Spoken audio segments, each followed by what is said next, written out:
আমি 14 দিন ধর্ণা করেছিলাম, সিঙ্গুরে আসেনি।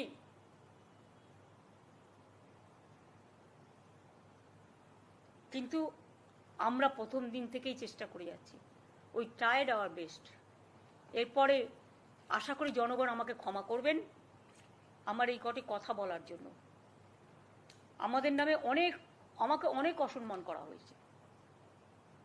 আমাদের সরকারকে, মামাটি মানুষের সরকারকে অনেক অসম্মান করা হয়েছে, অনেক অপমান করা হয়েছে। সোশ্যাল নেটওয়ার্কে অনেক ভুল বোঝাবুঝি হয়েছে, অনেক কুৎসা অপপ্রচার হয়েছে, যারা সাধারণ মানুষ জানতেন না যে এর মধ্যে একটা কালার আছে। মানুষ এসেছিলেন বিচার চাইতে তিলোত্তমার, কিন্তু আশা করি মানুষ বুঝতে পারছেন ওরা বিচার চায় না, ওরা চায় চেয়ার। আমি মানুষের স্বার্থে এমনকি নিজে পদত্যাগ করতেও রাজি আছি। আমার মুখ্যমন্ত্রীর পদ চাই না, কিন্তু আমি চাই মানুষ বিচার পাক, তিলোত্তমা বিচার পাক, আর সাধারণ মানুষ চিকিৎসা পাক।